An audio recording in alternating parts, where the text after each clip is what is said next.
Clyde wants to say hi, guys. It's a hair refresh. It's not a hair refresh. This is one of my favorites. I'm very tired. You should take a napperoni and cheese. That's what I be telling them. Take a napperoni and cheese. Help!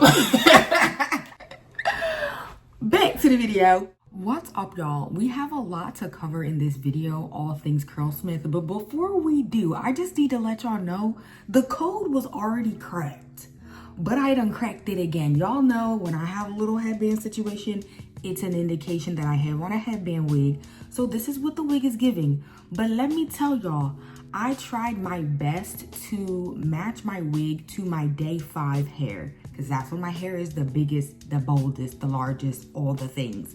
Let me show y'all the comparison, and y'all can let me know in the comments down below if you think the girl ate down. Y'all, I got the wig on right now.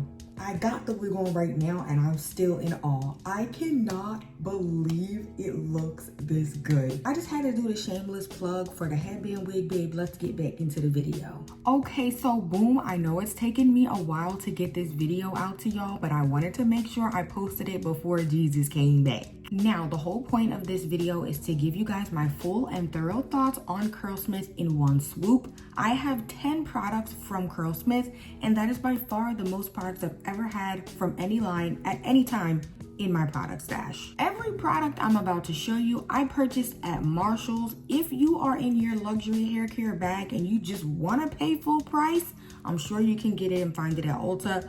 But as for me, will not be paying full price for Curlsmith. There's too many options out here for good prices, including them 50% off at Marshall's.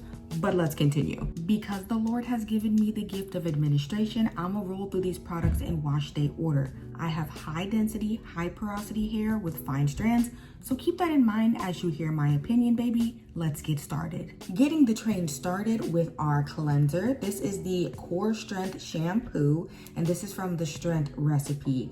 I personally feel like this is a pretty good cleanser. I like the way that it smells. It's very nice, very fresh, it's got that citrusy smell. It's giving. I think all of the scents actually do it for me. But would I say that this is like a standout cleanser? No. This is actually one of those cleansers, when they say gentle, it's very much so giving gentle. For my fine strands, I still find that I use a lot of product.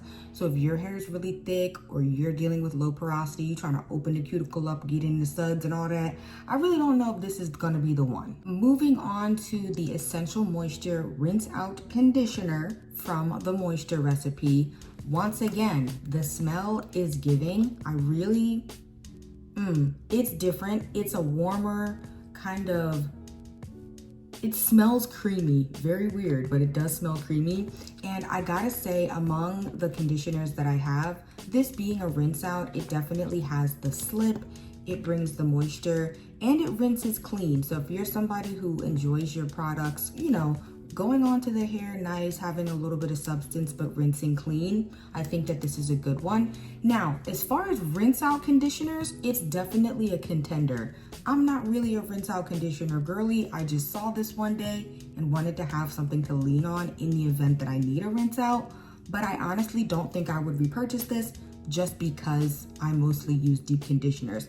But I really do enjoy this, and I do feel like it's a great value. I get 12 ounces for, let's see what I bought it for, $12.99, babes. You really can't beat it. Let's move on to the next one. Okay, y'all, now we're venturing into deep conditioners, and this is where things get a little sticky. This is where things get a little tough. This is actually how you know I like their products, because it's a hard conversation when I'm talking about comparing them. But let's go ahead and get started with the multitasking conditioner.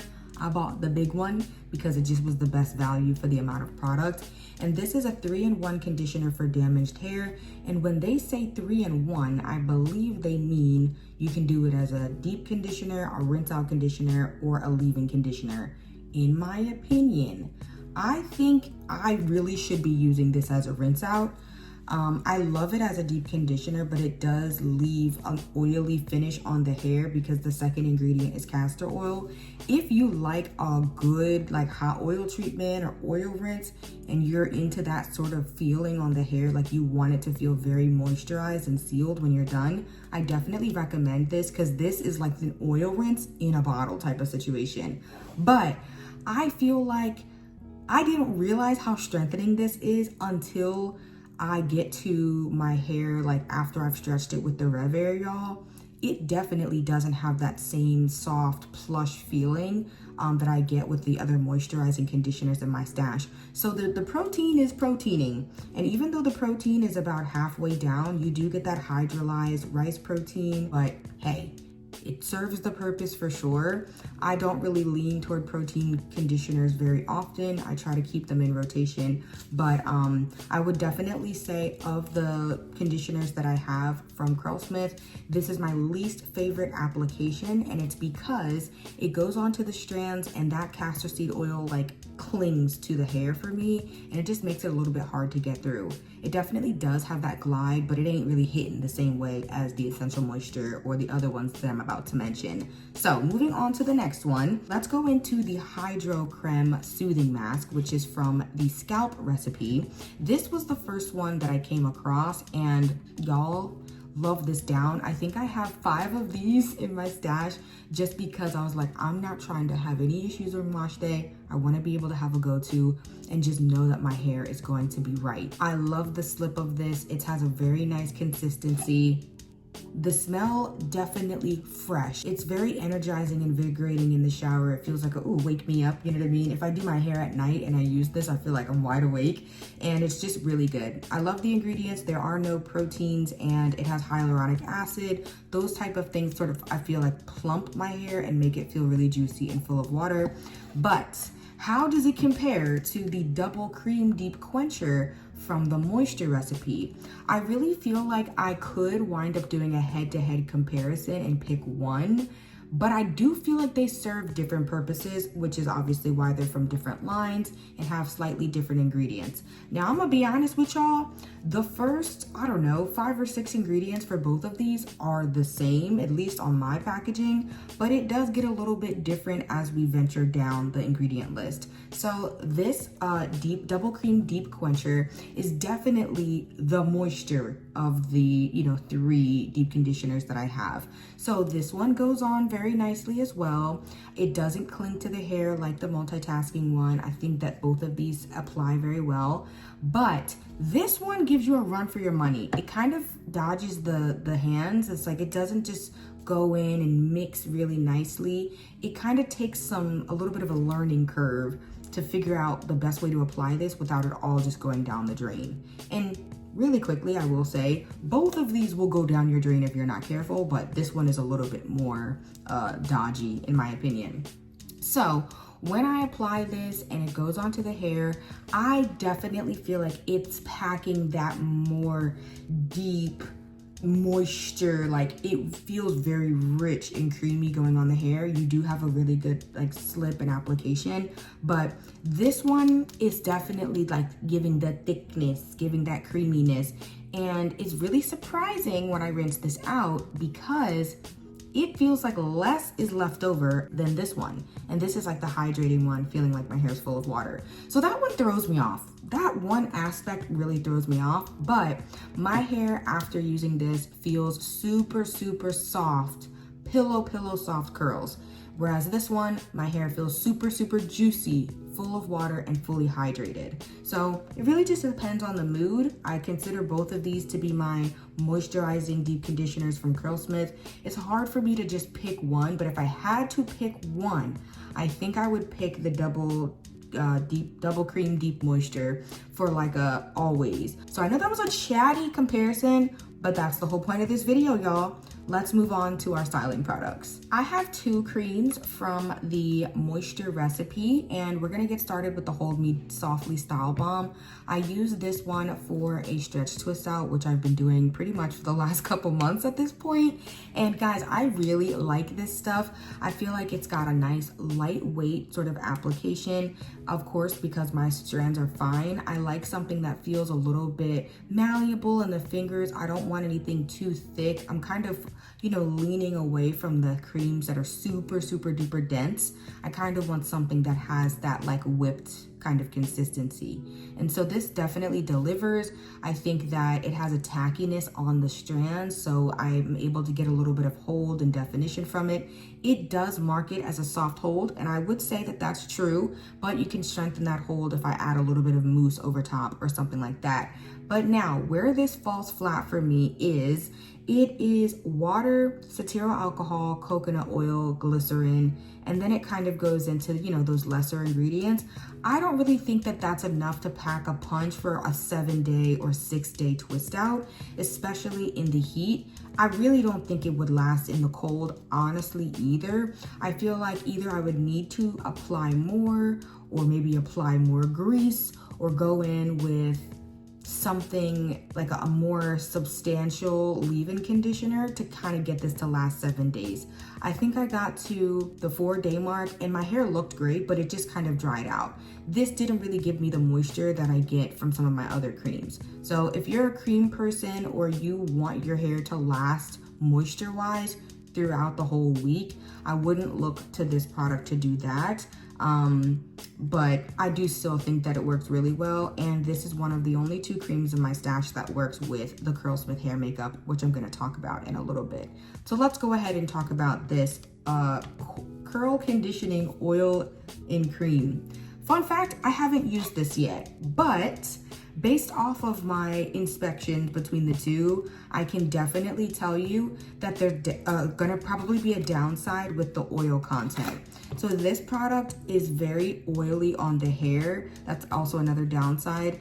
And I do use mousse to cut the oily finish. If you're somebody who doesn't mind a little oil on the hands, that's fine. But coconut oil is comedogenic, and it will make me break out. So I have to use a little bit of mousse to seal that oil in. And I feel like the same is gonna happen here. The first ingredient is water, second ingredient is glycerin, third ingredient is shea butter. Now I think shea butter plays a little bit better in my hair, but I still know that there's a likelihood for it to clog my pores. So I'm probably gonna have to use mousse with this one as well. But you guys can see it's definitely thick. I haven't used it yet, like I said. I just kind of put a little bit on my hair, but ooh, that feels super silky and I'm very excited to use it. So stay tuned for a video there, but my sneaky suspicion is that I'm gonna have to put some mousse on this and make sure that it doesn't, you know, make my face feel greasy or anything like that.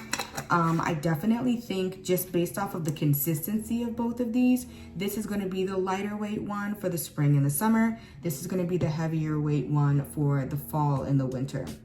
Now, really quick, before I move on to our last section, this mixes with the Curlsmith hair makeup. This does not.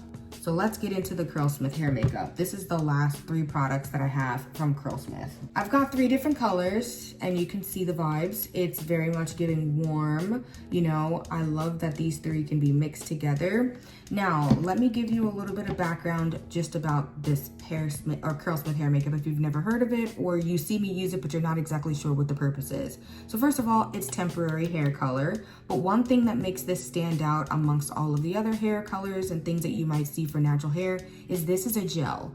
A lot of hair paints are paint waxes, or maybe they're just a sheen, or maybe they're like a glaze.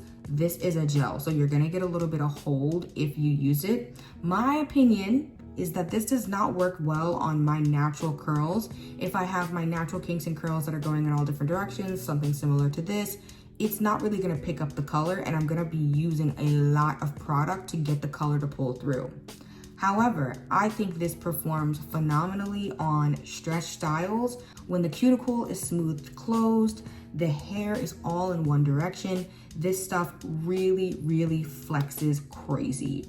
Now, the next thing I'll say is I don't get like what's it called, any transfer. As long as this mixes with whatever cream that I'm using, it's fine. And the reason why I say cream is because I apply my leave-in conditioner, I stretch my hair with the Rev Air, and then I apply my cream. So this and the cream get applied in the same, time of my wash day. It doesn't really matter if this doesn't mix with my leave-in conditioner because my leave-in conditioner at that point has soaked into my strands and has been stretched and dried. But I definitely suggest if you're gonna use a cream with this, it needs to mix like clean on the hair in order for you to get the least amount of transfer. Of course, if you're wearing, I don't know, something that like a hood and it's really rubbing on your hair, then you're gonna be able to see the color. But in my opinion, my hair still kind of rests here, when it's stretched. If I'm wearing white, you're gonna see a little bit of it brush here, especially if it's red. It might, have a little bit of a tint, but it's really not bad. I've worn all different colors. I've been out places. I've even gotten caught in the rain here and there, and I've been able to, maintain the color pretty well. Another thing I'll say about this Curlsmith hair makeup is that it looks better as the days go on. Something about the first day just looks a little cheeky sometimes. It can look like, ooh, that's a little, bold orange or bold red, bold yellow. But when you get to day 2, day 3, the elements mixed with it, you get a little bit of oxygen on the hair. It eats down. It looks really, really great. I think it looks great directly from the root. I think it looks great as an ombre if you want to do color, from dark to light. I also think it looks great as you mix. One last thing I'll say, I guess is a little bit of a downside, is sometimes you have to be mindful as you're mixing. For example, some colors as you mix are very dominant. So I believe when I mix the red into anything, the red is what's going to take over the most. So if I want a little bit of red and a little bit of gold, I'm gonna have to, just understand that I'm gonna have to use more gold in order to get that to pull through, or maybe less red in order to get that to not pull through as much. Same with the copper. I love the copper. I think it looks amazing on my brown skin. But if I'm gonna be mixing it with the gold, I know, okay, I have to be mindful of which color is going to be more dominant. So that's really it. I love this stuff. This is the reason why I feel completely fine and confident not to ever dye my hair. I see a lot of people in the natural hair community at some point or another want to dye their hair blonde. They want to dye it red. They want to do a nice bold copper color, and maybe they get damaged from the chemicals. Maybe they get damaged because their hair's gone from low porosity to high porosity from dyeing it and bleaching it. Now they don't know how to maintain it and it breaks off. I see so many naturals get to the end of their journey because of some color damage and they wind up big chopping and starting again. This is the single-handed reason why I feel completely content with my hair being whatever color it is, my natural color. I play around with this stuff and I rinse it out at the end of the week. Sometimes I want red, sometimes I want gold, sometimes I want copper, sometimes I mix them, and I feel completely fine. So if you're somebody who's like, you know what, I really do want a mix, I want to switch it up, I'm kind of tired of the dark color. Even if you're somebody who says, you know what, I want to dye my hair. I actually know I want to dye my hair. I'm cool to take on the risk, but I want to know what color I want to try first. Baby Curlsmith. This is not sponsored, no promotion. I bought these myself. It's a 10 out of 10, would highly recommend. Just doing a little recap as far as the actual line, since I have stuff from 3 different lines. I've got these 2 products, the multitasking conditioner and the core strength shampoo from the scalp recipe. I've got 2 conditioners and 2 creams from the moisture recipe. And then I just have the 1 conditioner from the scalp recipe. So you guys should probably know by now, the moisture recipe would be my favorite. If you're somebody who enjoys trying all products from the same line, I would say give this a try. However, I would say use your own cleanser that you know you really like. I wouldn't, suggest getting the co-wash or just trying to find the moisture conditioner from here. I think that might be too much moisture, quite frankly. And I found that when I use the double cream conditioner and then I go in with one of these creams, or when I went in with this Hold Me Softly cream, my hair was so soft, like it needed a little bit of hold. So if you live in a humid area or you live somewhere where your hair doesn't last, I definitely think mixing and matching these products is the best bet. But yes, y'all, the chatty video about Curlsmith and all of my thoughts on all 10 of these products is finally done. I hope you guys enjoyed it and found it valuable. I know I typically try to keep things short, snappy, and a little comical, but I really wanted to just kind of talk you all through my opinion and what my experience has been using all of these products. Once again, I strongly recommend you not buy it full price. Wait till you see it at Marshall's. It'll be a little treat at different parts of the year. And last but not least, let me know what your favorite products from Curlsmith are, what you enjoy, maybe what you want me to try. If there's anything new from Curlsmith, I'm down, as long as it's a Marshall's. Let's be clear. Thanks guys for watching, and I'll see you in the next one.